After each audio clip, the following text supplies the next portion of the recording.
이어서 모닝와이드 3부가 방송됩니다.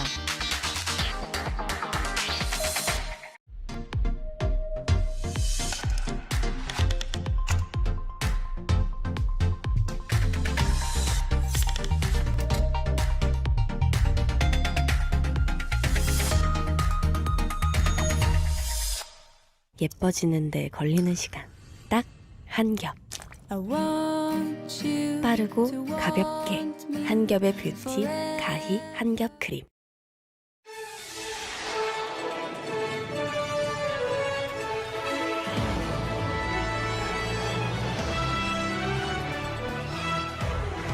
장날엔 사람들로 붐빈 전통시장의 모습인데요. 갑자기 한 대의 차량이 빠른 속도로 달려와 상점 안으로 돌진합니다. 사람들은 혼비백산 몸을 피하는데요. 대체 이날 어떤 일이 있었던 건지 잠시 후에 확인해 보시죠. 프랑스 정부가 연금 개혁을 사실상 통과시키면서 프랑스 전국에서 100만 명의 시민들이 시위에 나섰습니다. 시청이 불에 타는가 하면 공공기물을 깨뜨리고 부수는 등 시위는 격해지고 있는데요. 자세한 내용 잠시 후에 전해드립니다.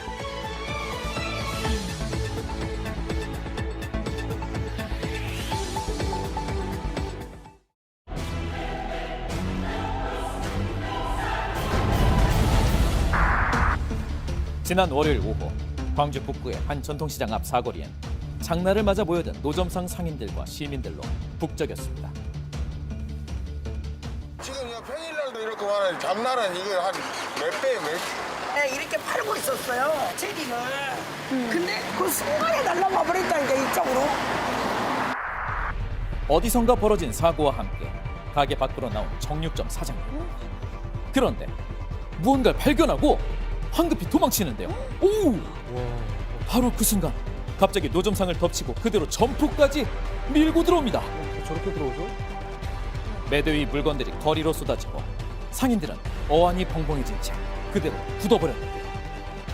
현장은 그야말로 아수라장이 되어버렸습니다. 상상이 안 돼요, 상상이. 지금도 상상이 안 돼요. 차 바퀴가 헛도는 소리가 오랫동안 났어요. 웽 하면서. 그래서 여기 가게 사장님이 악셀에다 밟지 마세요, 악셀에다 밟지 마세요, 브레이크 밟으세요 하는데 운전석을 열어주려던 찰나 어이구 한 번 더 엔진음이 크게 울렸습니다. 그래도 이내 운전자는 정신을 차리고 자력으로 탈출했습니다. 크게 뭐 다치시거나 그런 건 없고 굉장히 많이 당황해가지고 어쩔 줄을 모르는 그런 상황이었으니까는 브레이크를 갖다가 밟았어야 되는데 액셀에다를 얼떨결에 밟으셨는 것 같더라고요. 운전자 역시 혼란에 빠지게 한 돌진 사고. 그도 그럴 것이 사고 차량은 전면부보다 후미가 더 처참했기 때문인데요. 실제 사고 당시 블랙박스 영상 속에 승용차가 시내버스에 추돌을 당합니다. 그리곤 곧장 돌진하는데요. 버스가 뒤에서 받아버리니까 사정없이 세게 받았어요. 갑자기 받아버리니까 그냥 쭈쭈쭈 하면서 차가 저까지 튕겨나가는 거예요. 그러니까 사고 차량은 황색 신호에 맞춰 정차를 했는데 그 순간 갑자기 뒤에서 시내버스가 승용차를 덮친 겁니다. 결국 버스의 1차 추돌 사고 여파로 승용차는 맞은편 도로 상가까지 돌진했던 것. 퇴근 시간도 겹치 장날에 이제 학생도 내려오지 그랬는데 다친 분이 없는 것 같아요. 크게 다친 분들이. 장사가 안 된다고 짐을 이쪽으로 옮기고 있는 순간에 차가 지나가고 그 사고가 났으니까 그 자리가 있어서 완전히 돌아가셨죠. 정말 다행인 건 크게 다친 사람이 없었다는 겁니다. 차가 과소한 건 그건 아니에요. 신호 대기하고 있는 카렌스를 늦게 발견하고 순간 핸들 우측으로 피한 거죠. 버스는 인도 쪽으로 약간 올라가고 그 차량은 측면을 충격당했기 때문에 그 충격으로 해서 대각선으로 상가로 들어간 거거든요. 이제 안전거리 미확보나 안전운전 불이행 이렇게 지금 생각하고 있어요. 앞차와의 안전거리, 속도 이런 부분도 문제될 수는 있겠지만 버스 운전기사의 전방주시 태만 과실이 이번 사고들의 결정적 원인입니다. 1차 사고의 추돌 충격 여파로 차가 진행해서 2차 사고가 발생된 것이기 때문에 1차 사고뿐만 아니라 2차 사고로 인한 물적 피해, 인적 피해 전적으로 버스 측에서 책임져야 될 사안입니다. 승객의 안전을 위해 달리는 버스 기사가 오히려 불러온 이번 돌진 사고. 본인이 잡은 핸들에 얼마나 많은 이들의 안전이 달려있는지 꼭 기억하셔야겠습니다. 저녁에 자다가 불이 났다는 전화를 받고 이제 깜짝 놀라서 달려왔었죠. 정말 그때 태어나서 처음으로 제일 많이 놀랐습니다. 부산의 한 농업용품점 사장님은 한밤중 자신의 가게에 불이 났다는 경찰의 전화를 받게 됐다고 합니다. 가게 앞에 쌓아둔 비료포대와 천막 사이에서 시작된 불길은 어느새 점차 위로 번지더니 바닥과 비닐 위에도 옮겨 붙었는데요. 그때 마침 그 옆을 지나던 한 행인. 불을 발견하고 당황한 듯 우왕좌왕 주변을 서성이고 어쩔 줄을 몰라 합니다. 그런데 행인은 그냥 그렇게 자리를 떠나버렸는데요. 불씨는 점점 서로 옮겨붙으며 주변까지 가득 매캐한 연기로 채우기 시작했습니다. 그런데 그때 연기 속에서 등장한 택시기사 이선호 씨. 길 건너편에 지금 택시에 손님이 내리는 순간에 저기가 왜 저랬지 하더라고요. 그래서 불이네요. 신고해 주세요. 내가 가보겠습니다 하고 그래 돌려와가지고 나는 불을 끈 거지요. 도착하자마자 가게 내부를 먼저 확인하고 사람이 없자 일단 맨손으로 불붙은 천막을 뜯어냅니다. 그리고 켜켜이 쌓여있는 비료포대들도 치우기 시작했는데요. 다행히 불길이 더 이상 서로 옮겨붙지 않자 소방관이 도착한 약 6분여 만에 화재 상황은 종료될 수 있었습니다. 그런데 CCTV를 돌려보니까 어떤 사람이 와서 불을 붙이고 가는 게 확인이 됐어요. 의문의 화재, 알고 보니 방화 사건이었습니다.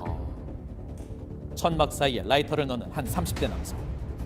여러 번 불을 지피길 반복하더니 이내 불이 붙은 걸 확인하자 손까지 흔들며 자리를 떴는데요.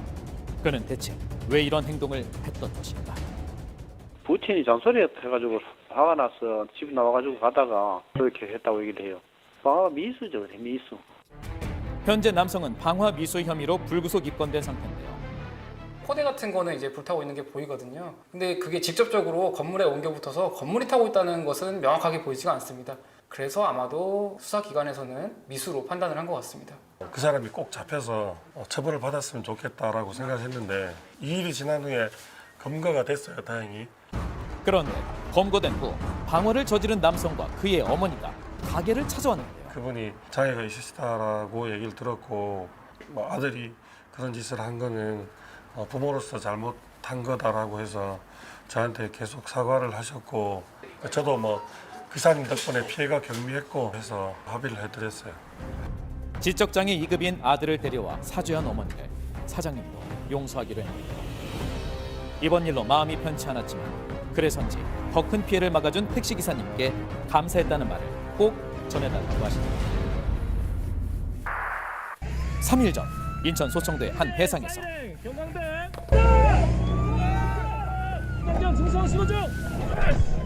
멈추란 신호를 무시하고 도주 중에 불법 중국어선 위로 올라타는 해양경찰 기동대.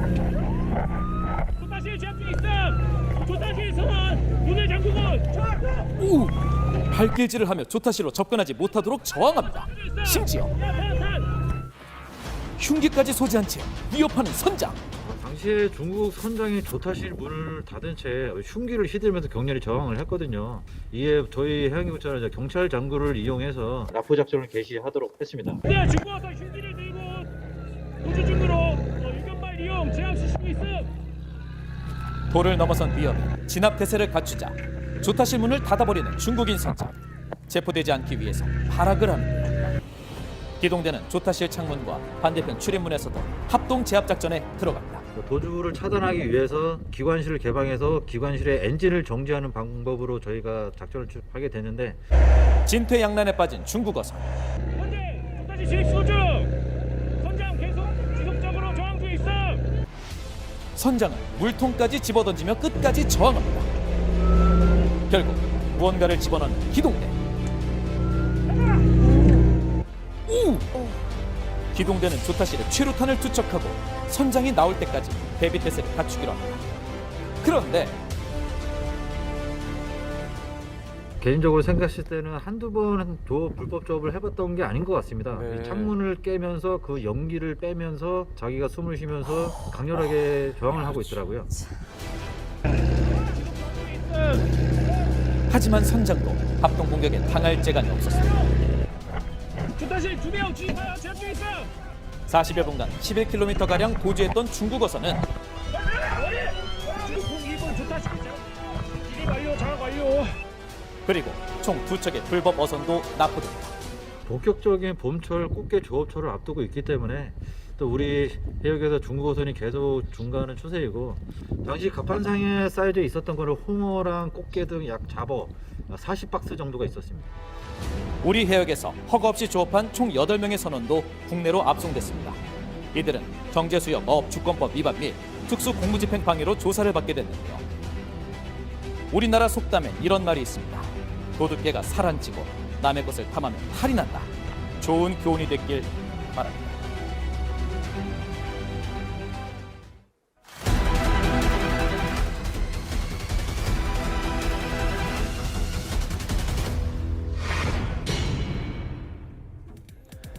최근 프랑스 곳곳에서는 시위대가 지른 불길이 끊이지 않고 있는데요. 마크롱 대통령의 공약이었던 연금 개혁안이 사실상 통과되면서 시민들이 크게 반발하고 있습니다. 여기에 파업까지 더해지면서 거리에 쓰레기가 쌓이고 또 시위대가 공항과 관광지를 점령해 관광객들이 발길을 돌리기도 했습니다. 현지 상황 바로 만나보시죠.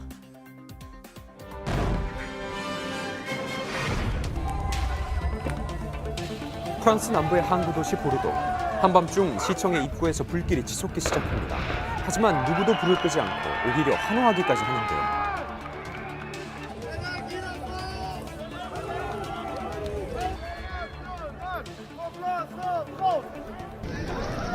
보르도뿐만이 아닌데요. 수도 파리 역시 광장과 경찰서 등 공공건물이 불타고 부서져 있습니다. 불을 지른 건 다름 아닌 프랑스의 시민들이었죠. 3월 23일 날 결국 이제 마크롱 대통령이 추진을 하던 연금 개혁이 사실상 이제 통과되는 법안이 발표되게 되면서 폭력적으로 좀 이제 번져가고 있는 것 같습니다. 총리의 책임 아래 의회의 표결을 생략하고 법안을 통과시킬 수 있는 헌법 49조 3항을 발동한 마크롱 대통령. 이에 연금 개혁안 입법이 강행된 겁니다. 이에 의원들은 반발하며 내각 불신임안을 발의했지만 최종 부결되면서 사실상 연금 개혁안은 의회를 통과한 것과 같은 효력을 갖게 됐는데요. 이에 9주째 개혁안 통과 반대 시위를 이어오고 있던 시민들의 분노도 커진 거죠. Oui, parce qu'on pense que c'est encore temps de faire plier le gouvernement. La réforme n'est pas encore promulguée et il faut que la rue maintienne la pression. 역사적 순간들에서는 항상 이런 폭력적인 시위가 있었다라고 좀 생각을 하는 것 같더라고요. 왕의 목을 단두대 이슬로 사라지게 만들었었던 그런 나라기도 하니까 불가피하다라고 생각을 하는 것 같기도 하고요. 이들에게 가장 중요한 가치는 노동에 있는 것이 아니라 여가 때문에 일을 한다라고 생각을 하는 사람들이라서 또 굉장히 큰 반발심이 있는 것 같아요. 개혁안 입법에 반대하는 시민이 70%에 달하는 상황. 시위를 지지하고 공감하는 사람들이 많은 만큼 프랑스는 연일 불타는 거리 속에서 일상을 유지하고 있습니다. 이 정도 시위는 별게 아니라는 걸 표현하는 영상까지 유행하고 있는데요. En démocratie, on n'a pas le droit à la violence. Face aux violences que je distingue des manifestations, nous continuons d'avancer. Le pays le mérite et en a besoin.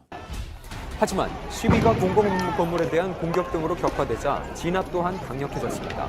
최루탄과 경찰봉까지 동원되면서 연일 무력 충돌이 일고 있는 상황. 400명이 넘는 시위대가 체포됐죠. 이제 저는 여행업에 종사를 하고 있는 사람으로서 관광객들이 불편함을 갖게 되시고 안 좋은 기억으로 파리를 기억하게 되시는 게 아닐까라고 하는 그런 걱정은 좀 있습니다. 파리가 원래 이렇게 더럽나요? 라고 저에게 좀 많이 여쭤보시더라고요. 연금 개혁에 반대하는 공공부문 노동자들의 파업까지 시작되며 거리에는 2달 가까이 처리되지 못한 쓰레기들이 쌓이고 있습니다. 심지어 광장과 쇼핑몰 등 관광지를 시위대가 점거하기도 했는데요. Me parece ridículo. Venimos de todos lados del mundo con nuestros hijos a conocer un museo y que 20 personas lo cierren es ridículo. Es all the rubbish, everything, and all the smell and unpleasant experience for sure. 또 프랑스 친구들과 좀 이야기를 나누다 보면은요, 불편함을 느끼지 않는 파업은 아무 의미 없다라고 저에게 얘기하더라고요. 마크롱 대통령은 자신의 정치 생명을 걸고도 개혁안을 결국은 완성시킬 것이다라고 하는 공표를 한 상황이다 보니까 쉽게 이 시위와 파업들이 사그라들 것 같지는 않습니다. 2주 후 연금 개혁안 통과에 대한 헌법위원회의 판단이 나올 예정인데요. 과연 어떤 결과로 이어질지 주목됩니다. 지난 22일 중국 네이멍구 밤낮을 구분하기 어려울 정도로 도시가 붉게 물들었습니다. 天气红了，这是沙尘暴2连天气，年年都有。内蒙古的沙尘暴来喽，这天气。 네이먼구와 고비 사막에서부터 발생한 100m 높이의 모래바람이 중국 북부를 덮치면서 중국 15개 성과 시에 황사경보가 발령됐습니다.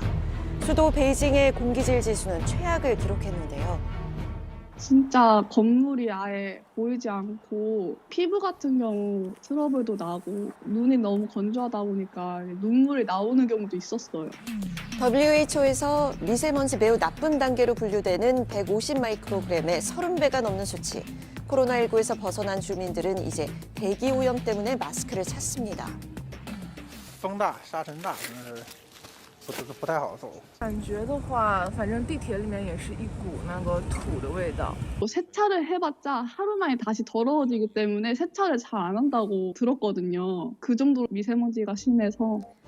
가시거리가 1km도 안 될 만큼 공기오염이 심해진 배경에는 제로 코로나 정책 종식 이후 활성화된 공장들이 있습니다. 석탄 발전소만 100개를 신설한 데다 중금속 배출량도 늘면서 오염이 심화되는 상황. 이제 막 시작을 한 거기 때문에 더 심해질 거라고 생각을 합니다. 이제 중국의 미세먼지가 안 좋았으면은 한국도 같이 미세먼지 수치가 올라가는 걸 제가 봤거든요. 걱정이 되긴 해요.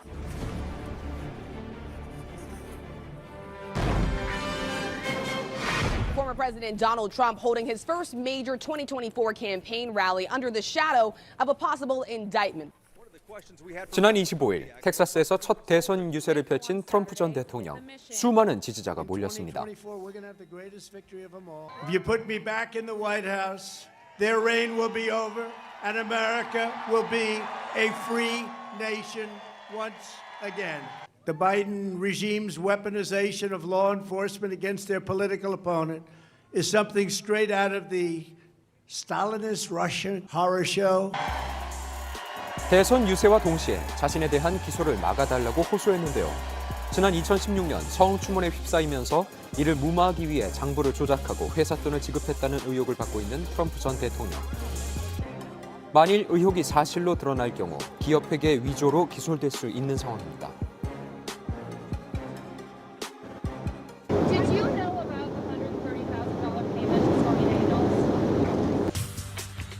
혐의를 부인하던 트럼프 전 대통령은 개인의 SNS를 통해 자신이 21일에 체포될 거라며 지지자들에게 이를 막아달라고 요구했습니다.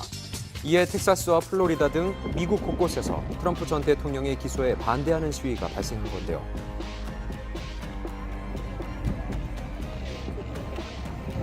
MAGA will only get stronger. The American people stand with Trump. 제가 사는 알라바마주를 비롯해서 남부 주들은 대부분 공화당 지지자들이 많아서 이게 정부가 꾸며낸 것, 거짓 음모라고 생각하고 있는 것 같아요. 게다가 트럼프 전 대통령의 기소를 찬성하는 사람들까지 가세하며 혼란에 빠진 미국. SNS를 통한 발언 이후 뉴욕은 매일 위태로운 시간을 보내고 있죠.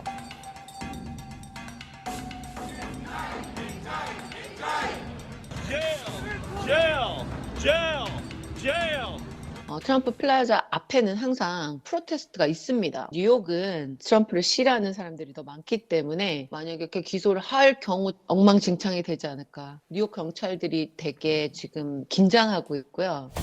첨예한 갈등이 이어지고 있는 가운데 트럼프 전 대통령이 체포되는 듯한 합성 사진까지 퍼지면서 수사를 지휘 중인 검사장은 의문의 흰 가루와 함께 살해 협박이 담긴 편지를 받기도 했습니다. 대배심 회의가 취소되면서 기소는 연기됐지만 갈등은 지속되는 상황입니다. It's dangerous, and if he keeps it up, he's going to get someone killed. We've already seen the consequences of incitement from the former president.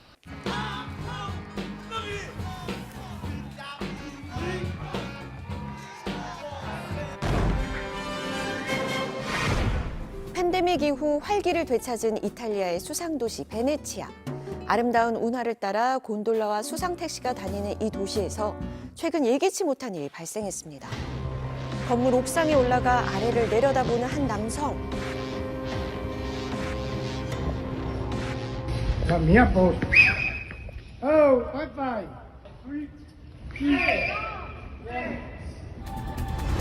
주변 시민들의 만류에도 불구하고 그대로 운하를 향해 뛰어내려버린 남성.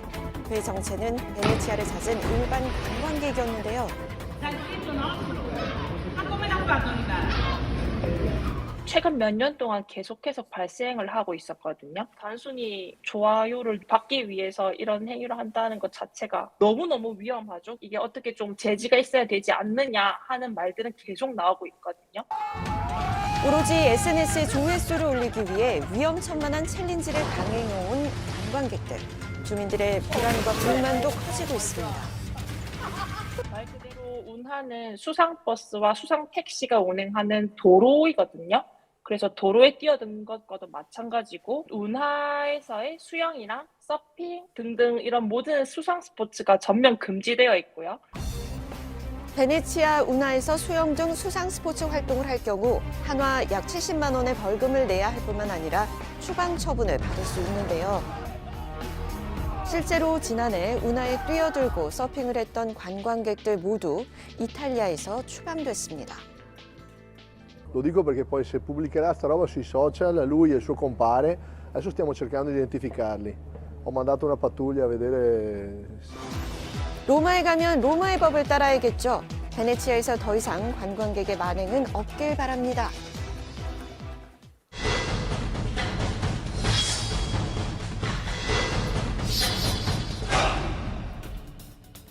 핫플레이스라고 불리는 성수동. 골목 상권에 매일 성수동을 찾는 시민들이 적지 않은데요.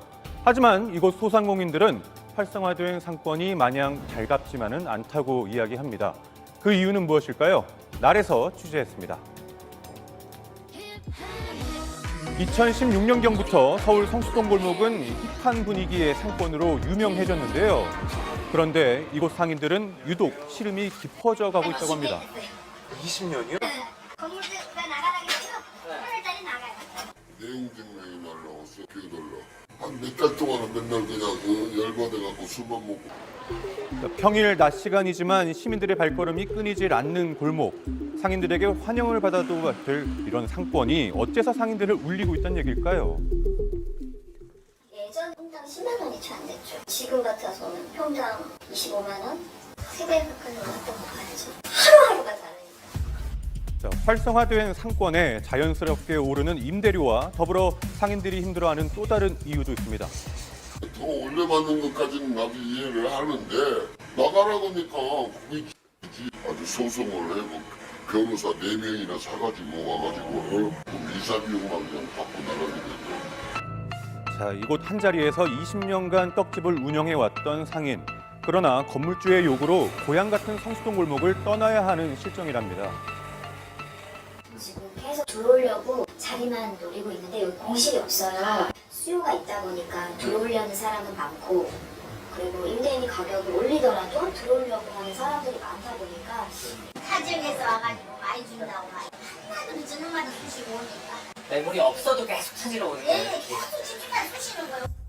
자, 이곳에 들어오고 싶어하는 많은 외지인들과 높은 임대료에 자리를 지켜온 상인들이 떠날 수밖에 없다는 이야기입니다. 지금은 뭐 이상하게 카페가 생기고 그런 거는 수리학 거리 말이 없어져 버렸죠. 이제 있는 사람들 다 쫓겨났잖아요. 다 쫓겨나신 거예요, 원래? 없어졌지. 자, 90년대 당시 종로와 명동에 위치했던 구두 공장들이 이곳 성수동으로 거처를 옮기며 성수동 수제화 거리 역사가 시작됐는데요. 그 당시 여기 가게도 안 나갔었어요. 다 비어 있었어. 그런 때 돌아가지고 우리가 새 꼬박꼬박 내고서 계속 이렇게 해줬는데 뭐 10년 넘었으니까 나가라고 막 뭐 자기가 쓸 테니까 나가라고 내쫓고 자기네들이 권리금 받고 큰일 났어요. 이거 어떡하지?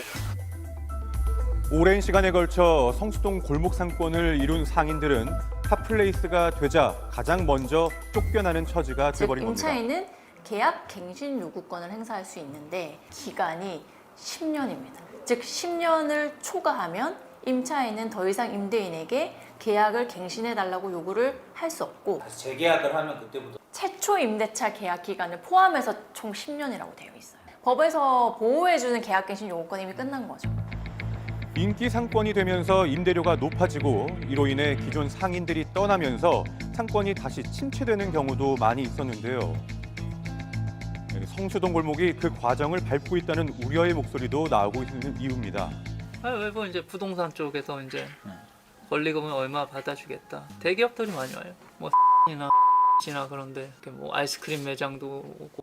또 생기고 이쪽으로 가시면 에서 하는 거기 그 편집샵도 여기로 들어왔고 그리고 여기 곳곳에 팝업 스토어 하면서 이 길 자체가 좀 남아 있는 게 없잖아요. 다 옛날 길, 다 새로 들어온 거고. 요 건물이네요.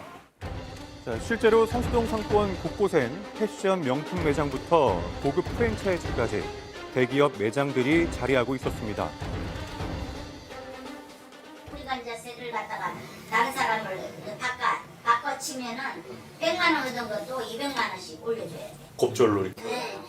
그 건물주 입장에서는 좀 탄탄한 기업이 들어와서 자기 건물도 리모델링하고 그리고 월세도 되게 많이 내고 좋죠.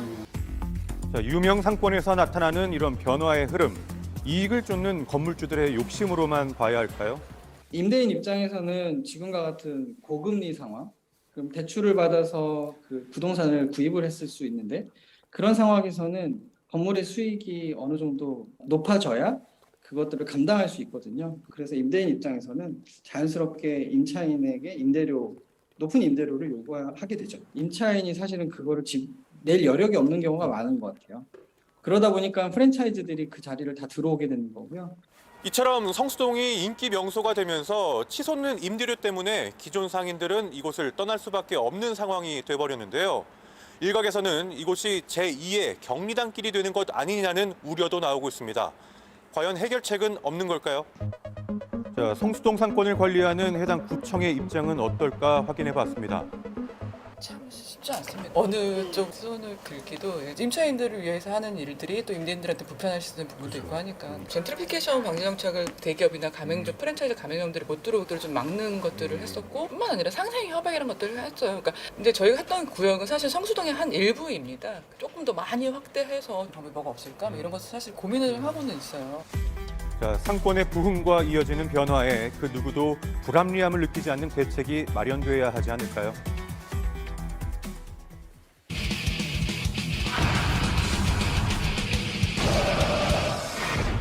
우리나라도 이제 명실상부 콘텐츠 강국으로 자리 잡았죠. 특히 만화의 경우 영화나 드라마, 게임 등 원작의 다양한 확장으로 억대 수익을 올리는 작가들도 많아지고 있는데요. 그 원조격이라고 할 수 있는 바로 이 만화. 1960, 70년대 학창 시절을 배경으로 해 1992년부터 2006년까지 연재됐고요. 그 인기에 힘입어 1999년부터는 8년간 TV 애니메이션으로도 방영된 국민 만화인데요. 원작자인 이우영 작가가 작품의 사업권을 가진 출판사와의 저작권 분쟁 끝에 지난 11일 세상을 떠나 큰 충격을 주고 있습니다. 고 이우영 작가의 동생이자 공동 저작자인 이우진 작가를 직접 만날 수 있었는데요. 부모님이 운영하시는 체험농장에서 애니메이션을 상영했다는 이유로 사업자 측에서 손해배상 소송을 2019년도에 먼저 제기를 합니다.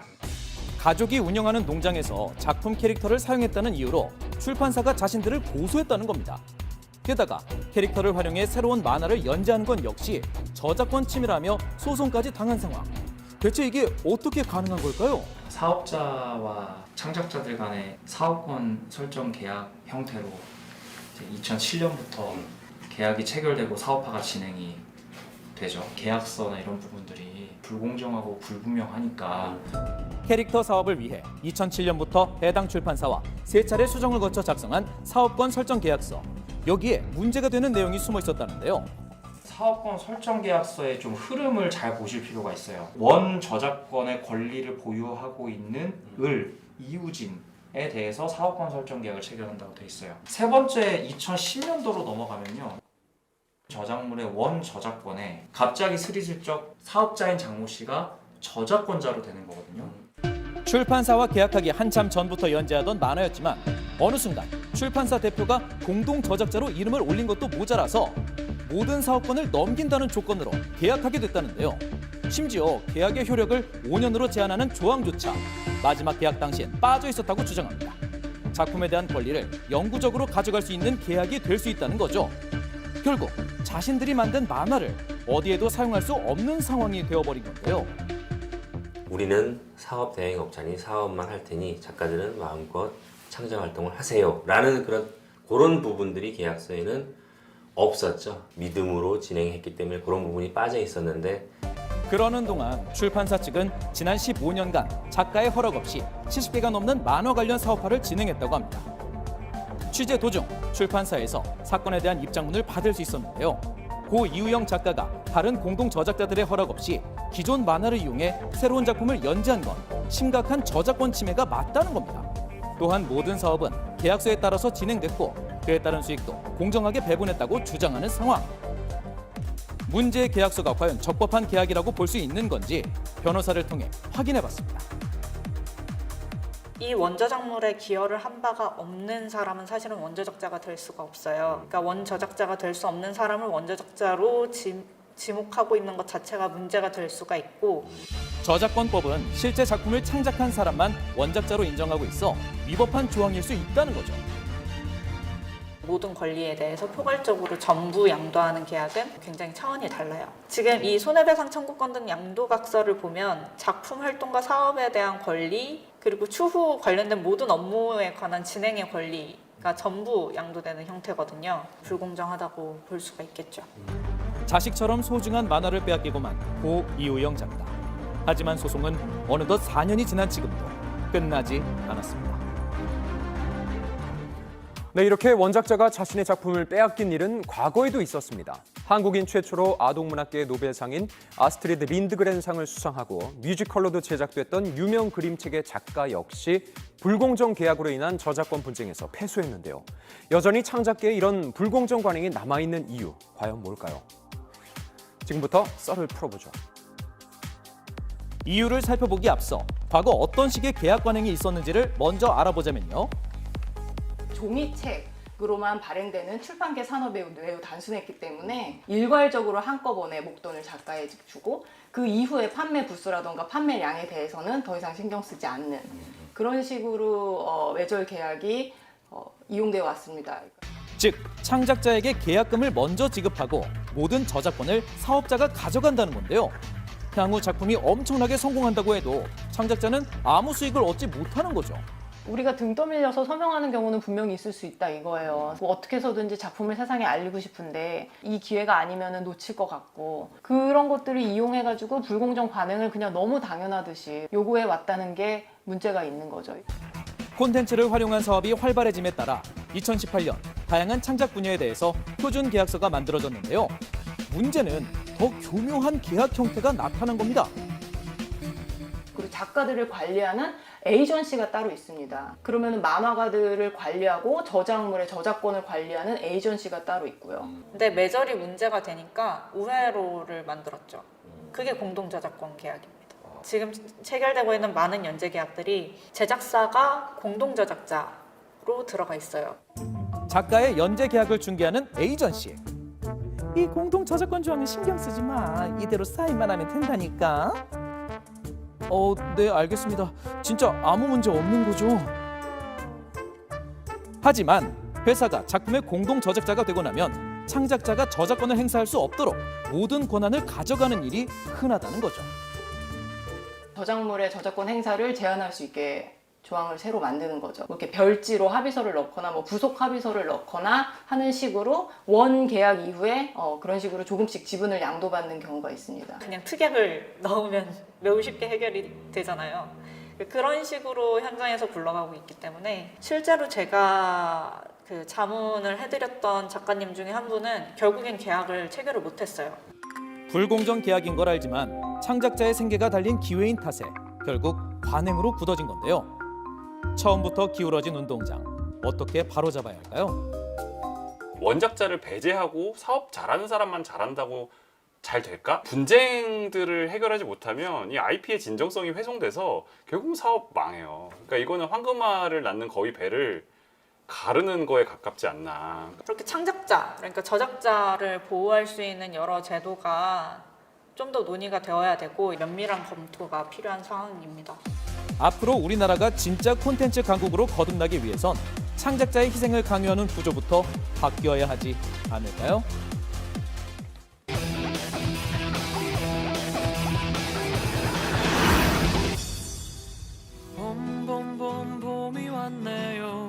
우리가 처음 만났던 겨울에 입었던 두툼한 외투들, 집에서 세탁하고 건조까지 다 하려면 예산일이 아니죠. 그럴 때 찾게 되는 곳이 있습니다. 바로 세탁소. 집마다 아마 몇 벌씩 맡기셨죠? 지금이 패딩이랑 겨울철 의류가 많이 나오기 때문에 소화를 많이 못할 정도로 많이 들어오고 있습니다. 그냥 빨았다가 혹시나 옷이 상하진 않을까 맡기는 분들도 많은데요. 드라이 클리닝 해요. 드라이 클리닝 맡기고 드라이 클리닝 맡겨요. 심각한 신경계 마비, 뇌세포에도 직접적인 연관을 미칠 수도 있습니다. 기름때를 벗기는 데 효과적인 드라이 클리닝이 건강을 위협하고 있다. 사실이라면 이렇게 오래 이곳저곳에서 쓰였을 리가 없을 것 같기도 하죠. 저희 드라이 클리닝 전혀 없습니다. 드라이 클리닝을 하게 되면은 인체 몸에 안 좋죠. 업계에서는 이미 알고 있던 소문일까요? 이 논란의 중심에는 기름을 녹여서 없애주는 전용 세제가 있습니다. 드라이 클리닝을 한 옷의 포장을 뜯으면 나는 그 냄새를 떠올리시면 되는데요. 그런데 그 냄새 무심코 맡았다가는 큰 코 다칠 수 있다고요. 과연 이게 다 사실일까요? 트리클로로에틸렌이란 기름의 용해를 촉진하기 위해서 섞는 화합물인데요. 이는 석유화학 부산물로 이미 수십 년 동안 쓰여왔죠. 트리클로로에틸렌이라는 물질은 1930년대에 만들어졌고 원래 초기에 만들어진 용도는 전신 마취제였습니다. 일시적으로 중추신경을 마비시킨 뒤 수술을 진행하는 건데요. 섬이나 금속을 쓰는 제조업 분야에서는 세척제로도 활용하기도 했다고요. 그렇게 세척 효과가 좋음에도 불구하고 섬유의 형태를 망가뜨리지 않는 특성 때문에 섬유의 크기나 모양, 색감은 유지해주지만 문제는 독성이었습니다. 신장이나 간에 장애를 유발할 수 있다는 게 알려지며 그 사용을 점차 줄여나가고 있는데요. 듣다 보니까 그 작용 원리가 궁금해지네요. 뇌에는 뇌혈관 장벽이라고 하는 독성이나 여러 가지 물질들이 통과하지 못하도록 하는 장벽이 있는데요. 이 트리클로로에틸렌이라는 물질이 뇌혈관 장벽을 통과해서 직접적인 뇌세포의 독성 물질로 작용을 하게 되는데요. 지난 14일 관련 연구가 화제가 되기도 했죠. 파킨슨병이 있었던 환자 7명을 대상으로 연구를 했었는데 해당 물질을 자주 또 오래 접한 사람일수록 파킨슨병에 걸릴 위험성도 높았습니다. 도파민을 생성하는 세포 자체가 파괴가 되면 더 나아가서는 치매도 나타날 수 있고 파킨슨 증후군 이외에 다른 이상운동 질환도 나타날 수 있겠죠. 만에 하나 위험할 수 있다면 안 쓰는 게 좋을 텐데요. 여전히 많은 곳에서 쓰이고 있다고요.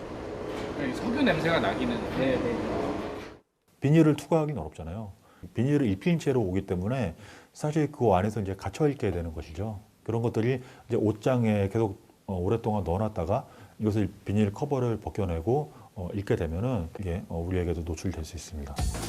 드라이 클리닝을 다 마친 후에도 유해 물질은 남아있을 수 있다는 거죠. 세탁소에서 씌워준 이 비닐 속에 그대로 갇힌 채로요. 이 물질에 오랫동안 노출될 경우 뇌질환을 비롯해서 여러 가지 질병을 일으킬 수 있는 만큼 각별한 주의가 필요하겠습니다. 폐로 흡수될 수가 있고 이제 만약에 옷의 섬유라던가 이런 거에 노출이 되게 되면 우리가 피부로도 흡수가 될 수 있기 때문에 어떤 형태로든 몸에 남을 수 있다는 거죠. 그래도 다행인 건 트리클로로에틸렌을 피할 방법이 있다는 건데요. 휘발성이기 때문에 표면에서 이렇게 대기 중으로 확산된다는 것이고요. 통풍이 잘 되는 곳에서 보관하셨다가 옷장으로 넣거나 입으시거나 하시는 게 바람직한 방법입니다. 옷감에 남은 유해 물질을 환기가 잘 되는 곳에 걸어두기만 하면 충분히 제거할 수 있다고 합니다. 이어지는 두 번째 소문, 뭘까요? 닫죠. 안 열어요. 잘 안 열어요. 안 여는 편이에요. 이맘때 이 고민 많이 하실 것 같은데요. 눈치채셨나요?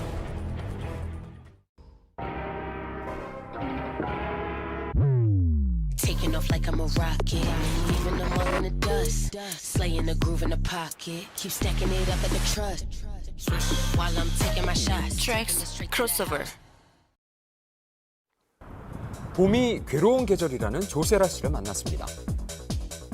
미세먼지가 심하다고 해가지고 그리고 또 꽃가루도 날려가지고 이렇게 나쁜 공기 들어올까봐. 미세먼지 때문에 창밖이 뿌옇게 보일 때는 아무래도 문 여는 게 조금 꺼려지죠. 황산염, 질산염, 중금속 등 1급 발암물질이 뒤섞여 있기 때문인데요. 특히 미세먼지 농도가 높은 날이면 왠지 환기가 오히려 독이 될 것 같기도 합니다. 바깥에 있는 나쁜 공기가 우리 가족의 건강을 해치진 않을까 불안하고요. 그래서인지 이맘때면 이 고민을 둘러싼 소문이 무성한데요. 미세먼지가 많은 날에 창문을 열어야 할까 닫아야 할까? 그 답을 저는 공개합니다. 열어요. 잠깐이라도 여는데 그 이유가 뭐냐면 실내에 다른 것들이 또 계속 쌓이고 있잖아요. 그럼 얘네를 낮출 방법은 오직 환기밖에 없어요. 굳이 문을 열지 않고도 공기청정기만 가동하면 어떨까 궁금한데요. 공기를 청정하게 하는 기능이 없고 먼지 줄이는 집진 장치예요. 그리고 나머지 가스성 물질은 농도가 시간이 지나면서 계속 가속이 돼요. 그래서 공기청정기를 써도 환기는 해야 돼요. 집 밖이 미세먼지와 전쟁 중이라면 집 안은 어떨까요? 폼알데하이드부터 휘발성 유기화합물에 톨루엔까지 고민거리가 한둘이 아닌데요. 더 큰 문제는 농도를 떨어뜨리는 건 어렵지만 그 반대로 농도를 높이는 건 너무나도 쉽다는 거죠. 청소는 물론이고 굽거나 튀기는 요리만 해도 수치가 쑥 오르는 걸 확인할 수가 있는데요. 자, 그렇다면 대체 환기는 언제 또 어떻게 해야 효과적일까요? 누구나한테 똑같고 어느 곳이나 똑같고 어느 시간대나 똑같은 환기는 없어요. 관건은 우리가 어디에 살고 있는 겁니다. 내가 죽어지고 자동차 통행이나 주변에 오염원이 없는 시간대면 낮 시간대 환기하는 게 훨씬 좋은 거예요. 그런데 내가 사는 곳이 자동차 통행량이 많고 낮에 활동량이 많은 곳이면 거기로부터 들어오는 오염물질이 더 많으니까 오히려 낮 시간대 환기가 불리할 수가 있다는 얘기죠. 그러니까 내가 도심에 살고 있다면 오염도가 낮은 오전이나 저녁 시간이 환기에 유리하고요. 주거지라면 비교적 대기 정체 현상이 없는 낮 시간이 더 낫다는 거죠. 공기가 흐름이 생겨야지 빨리 바뀌는 거예요. 한쪽으로 창문을 열어놓으면 이렇게만 오잖아요. 이게 길이가 약하면 여기까지밖에 안 와요. 그럼 여기는 그대로 또 있는 거고 저 앞에 것만 바뀌어요, 공기가. 그래서 기본적으로 꼭 기억하셔야 되는 게 창문은 꼭 양쪽을 열어서 환기를 한다. 또 바닥에 먼지가 날리지 않도록 물걸레로 잘 닦아주시는 것도 잊지 마세요.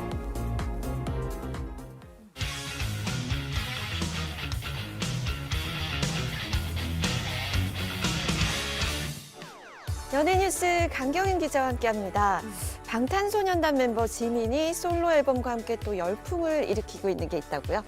네, 그렇습니다. 바로 외국인들이 푹 빠져버렸다는 한국의 음식 중에 하나인데요. 어떤 음식인지 지금 화면으로 만나보시죠. 솔로 활동에 나선 방탄소년단 멤버 지민의 앨범이 발매 당일 100만 장 기록, 미국 스포티파이 정상, 빌보드 핫백 30위 진입 등 수많은 기록을 세우며 화제를 모으고 있는데요.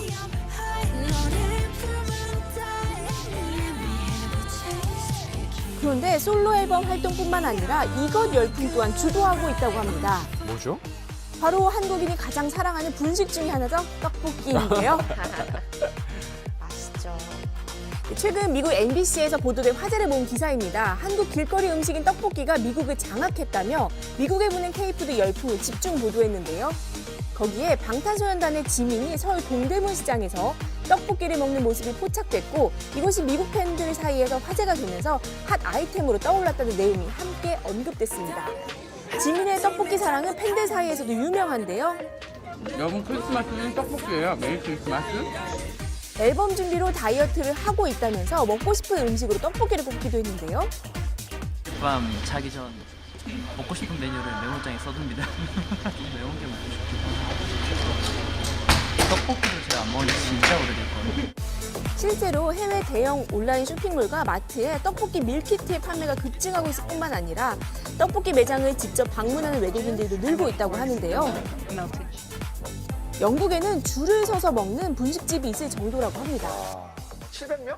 저희 한 700명 정도 오는 것 같아요. 위치도 좋고 이제 외국 친구들도 한국에 대한 인식도 좋아지고 해가지고 한국 음식, 한국 문화 이런 데 관심이 많아지니까 더불어서 장사가 잘 돼서 너무 기분 좋습니다. 한국 노래를 틀어놓으니까 한국 노래를 같이 부르는 친구도 너무 많고 또 떡볶이를 사랑하는 해외 스타일도 있습니다. Hey guys, so this is Korean rice cake. 미국 래퍼 카디비는 자신의 SNS에 한국의 라이스 케이크라며 떡볶이를 소개했고요. 영화 토르로 한국의 얼굴을 알린 캣 데닝스는 SNS에 라이스 케이크가 아닌 떡볶이라는 한국식 이름을 소개하기도 했습니다. We are going to try our luck with Chapter 4's tteokbokki. 온라인에는 떡볶이 레시피를 찾아 직접 만들어 먹는 영상을 제작해 올리는 외국인들도 정말 많았는데요. 비빔밥과 불고기에 이어 또 하나의 한국 음식으로 떠오른 떡볶이. K-팝과 한국 문화의 인기로 시작된 한류가 떡볶이 열풍으로 이어지고 있습니다. 가수 권이나 씨가 4년 만에 단독 콘서트를 준비 중이라고 해서 찾아가 봤습니다.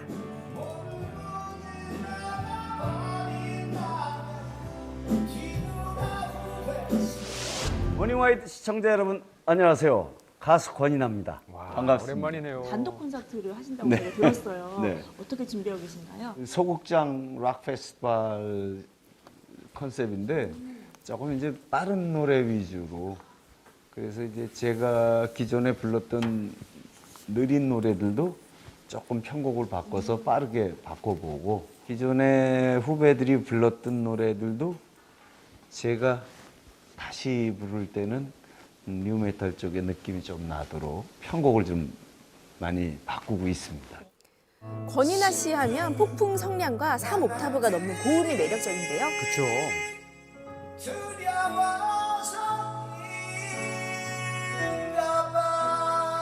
만약에죠. 무대를 이제 한 2시간이 좀 넘을 것 같아서 체력이 제일 중요하니까요.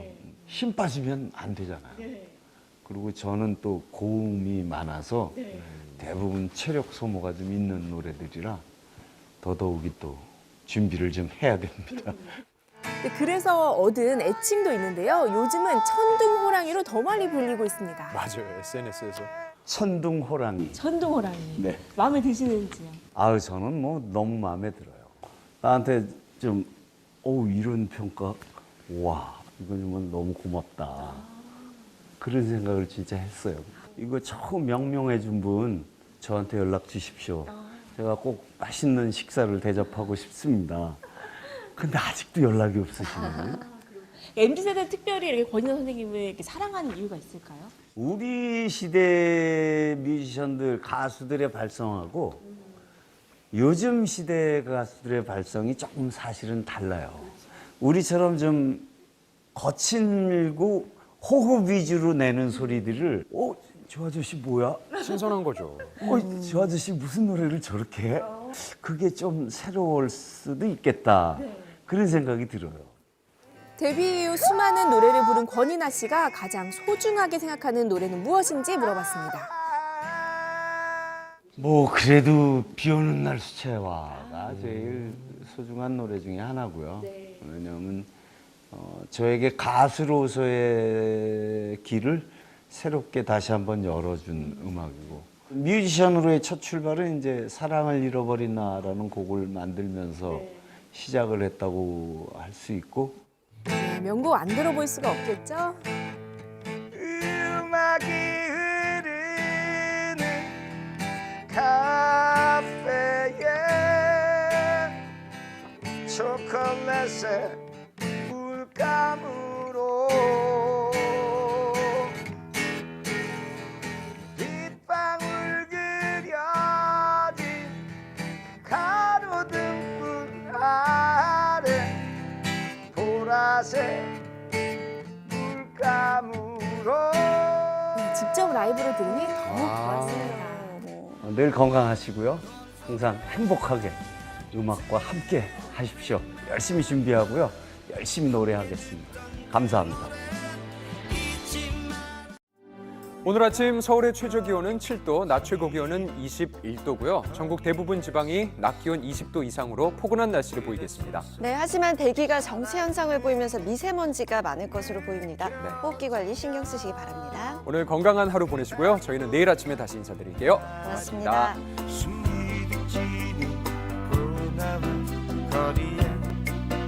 투명하게 스치를 하지